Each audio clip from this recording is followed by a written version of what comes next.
السلام علیکم۔ صفا آن لائن میں آپ کا استقبال ہے۔ میں ہوں منور سلطان۔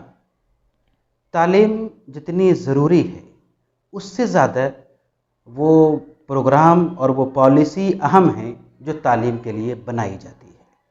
ناظرین، آج میں بات کر رہا ہوں تعلیمی پالیسی کے بارے میں جو گزشتہ دنوں حکومت کی طرف سے منظور کی گئی ہے اور اب نافذ ہے، قومی پالیسی 2020۔ یہ پالیسی ان دنوں چرچے میں ہے۔ ماہرین اپنی اپنی رائے کا اظہار کر رہے ہیں۔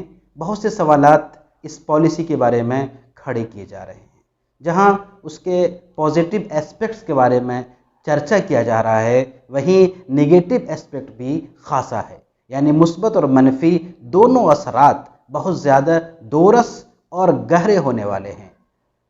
اس تعلیمی پالیسی کے تئیں جو سنجیدگی ماہرین تعلیم کی ہونی چاہیے، اور خاص طور پر مسلمانوں میں جو لوگ تعلیم سے وابستہ ہیں، ان کو جتنی فکر مندی کے ساتھ اس تعلیمی پالیسی پر غور کرنا چاہیے، جائزہ لینا چاہیے، وہ ہمیں نظر نہیں آتا۔ اس بات کی آج شدید ضرورت ہے کہ اس تعلیمی پالیسی کو کوئی چھوٹی چیز نہ سمجھی جائے، بلکہ آئندہ کے لیے یہی تعلیمی پالیسی رہنما خطوط کا کام کریں گے۔ اس لیے اس پالیسی کا گہرائی سے جائزہ لینا، اس کا معروضی مطالعہ کرنا، اس کے نیگیٹو اسپیکٹس اور پازیٹیو اسپیکٹس کا جائزہ لینا، اور پھر ان تمام چیزوں کو سامنے رکھ کر آئندہ کے لیے منصوبہ بندی کرنا، لائحہ عمل بنانا انتہائی ضروری ہے۔ اور خاص طور پر جو مسلم ادارے ہیں، تعلیمی ادارے، مسلم مینجمنٹ کے ادارے، ان کو بھی اس تعلیمی پالیسی کے بارے میں بڑی گہرائی اور بڑے اہتمام اور بڑی توجہ کے ساتھ سوچنے کی ضرورت ہے۔ آج ہم بات کر رہے ہیں کہ اس تعلیمی پالیسی کو ماہرین تعلیم کس نظر سے دیکھتے ہیں۔ میڈیا پہ اس پہ خاصی بات آ چکی ہے۔ آج ہم کچھ رائے پیش کریں گے چند ماہرین تعلیم کی جو ایک عرصے سے تعلیم سے وابستہ ہے۔ تو آئیے سنتے ہیں آج اس پروگرام میں 3 افراد کی رائے اور ان کے تاثرات۔ تجزیہ نگار مولانا علاء الدین ندوی کئی پرچوں کے ایڈیٹر رہ چکے ہیں، دارالعلوم ندوۃ العلماء میں ایک طویل عرصے سے تدریسی خدمات انجام دے رہے ہیں۔ اسی طرح جناب فخر الاسلام صاحب فلاحی شاہین اکیڈمی لکھنؤ کے انچارج ہیں اور تعلیم سے وابستہ ہیں، اور مولانا نظر الحفیظ ندوی ازہری کئی اہم کتابوں کے مصنف، تجزیہ نگار، خاص طور پہ عالمی امور کے تجزیہ نگار اور دارالعلوم ندوۃ العلماء کے سینئر استاد۔ آئیے سنتے ہیں کہ یہ لوگ اس تعلیمی پالیسی کے بارے میں کیا کہتے ہیں۔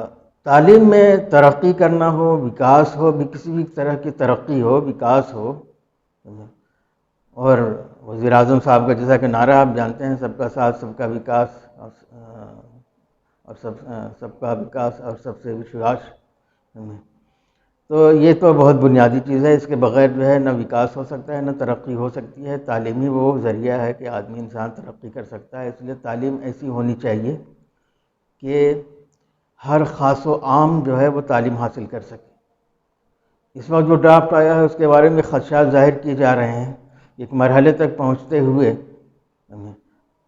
جو میڈیم کلاس کے لوگ ہیں اور اس سے نیچے کے جو لوگ ہیں، ان کی اولادیں اور ان کے بچے ایک سطح تک تو پہنچ جائیں گے، لیکن کہ بہت زیادہ اعلیٰ تعلیم حاصل نہیں کر سکتے، اس لیے وہ فیس نہیں دے پائیں گے۔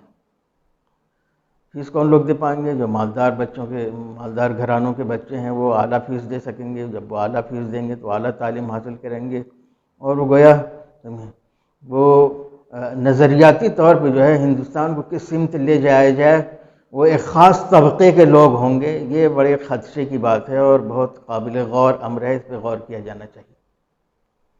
ایک بات یہ ہے کہ اس تعلیم کے اندر مسلسل جس تیز رفتاری کے ساتھ تعلیم کا رواج ہو رہا ہے پوری دنیا کے اندر اور ہماری سوسائٹی کے اندر بھی، ہندوستان کے اندر، اس تیز رفتاری کے ساتھ جو انسان کا کیریکٹر پنپ نہیں رہا ہے۔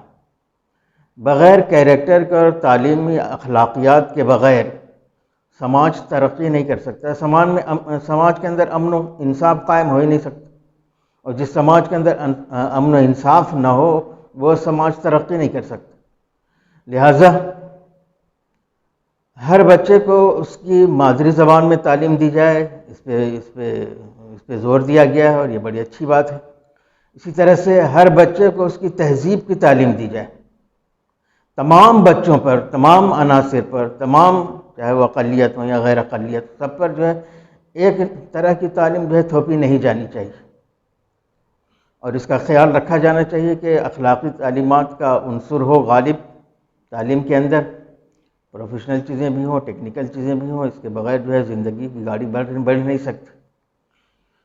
تو اس سلسلے میں یہ عرض ہے کہ ہمارا ملک جو ہے آزاد ہوئے 73 سال ہو گئے، صحیح معنوں میں جو ہے وہ تعلیم پہ زور دیا جاتا اور اس کی طرف جو ہے اس کے تقاضے کو پورا کیا جاتا، تو آج ملک ترقی یافتہ، ہندوستان ترقی یافتہ ملک ہو چکا ہوتا،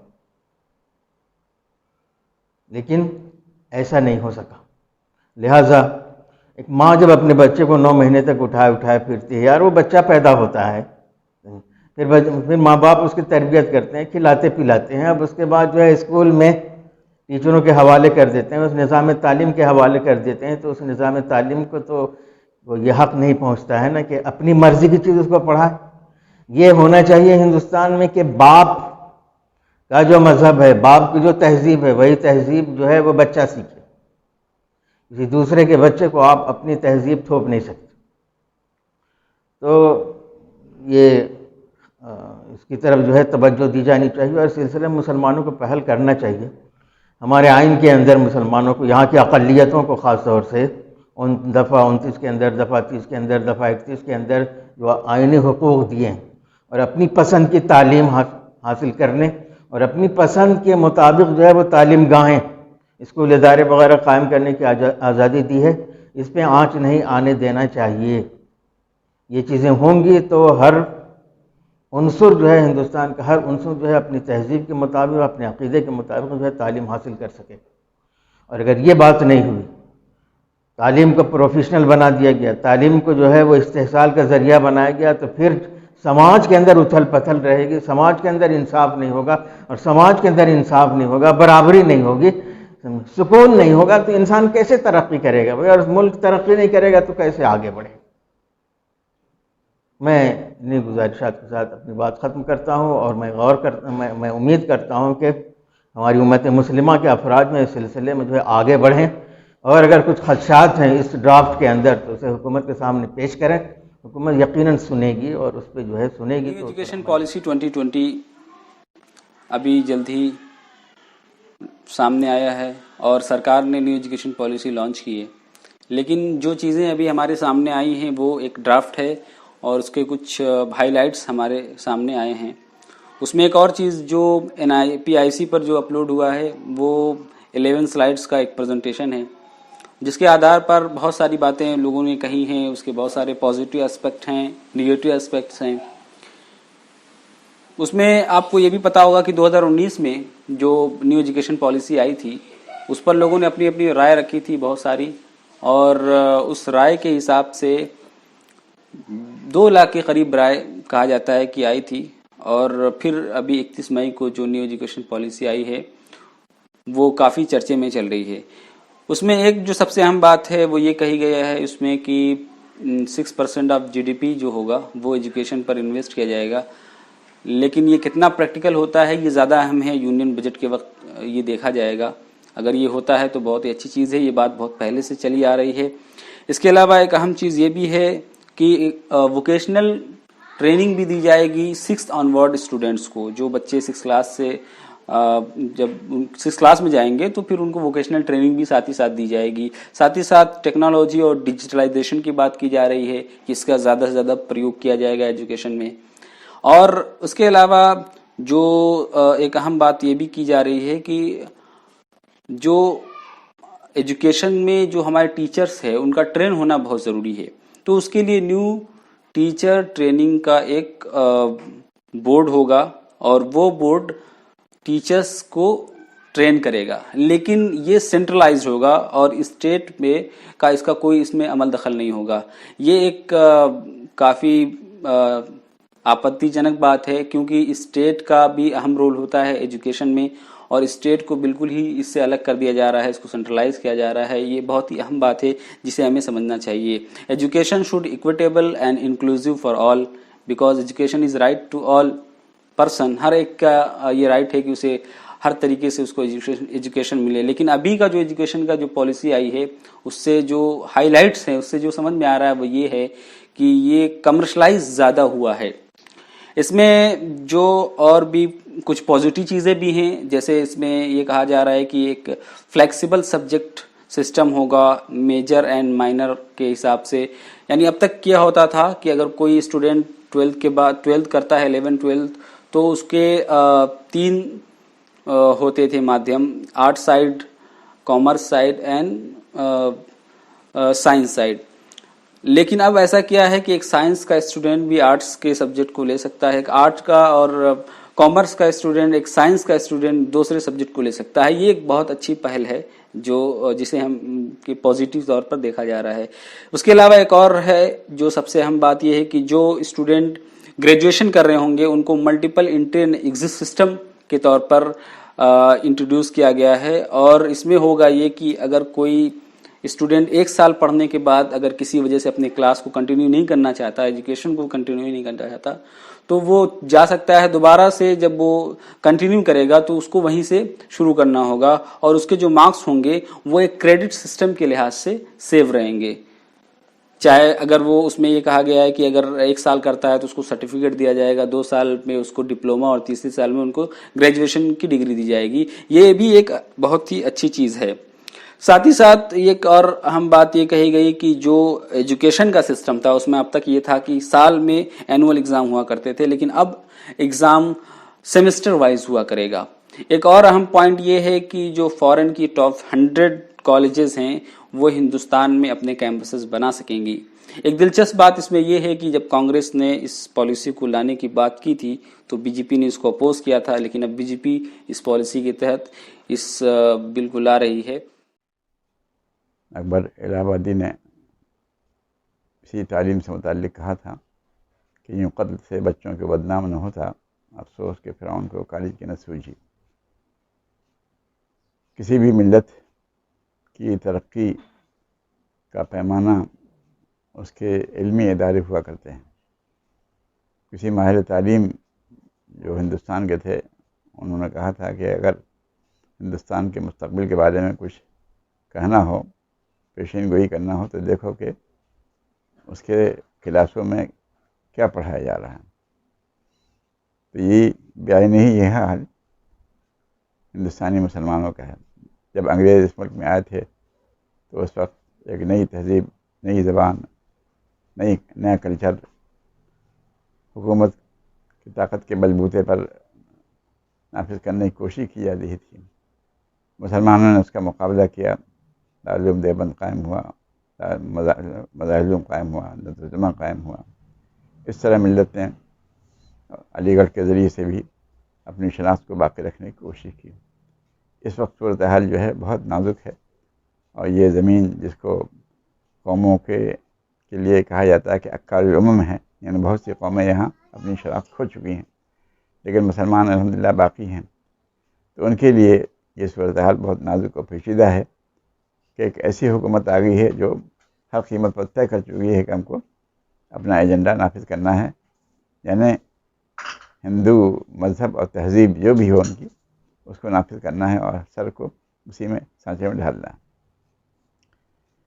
جو اس وقت تعلیمی نظام نافذ کیا گیا ہے وہ اس پر تقریباً سب متفق ہیں کہ بہت فوری طور پر نافذ کیا گیا ہے اور اس کو واپس لینا چاہیے ہر اعتبار سے. اب ملت کا کام یہ ہے کہ اس کا مقابلہ کیسے کرے.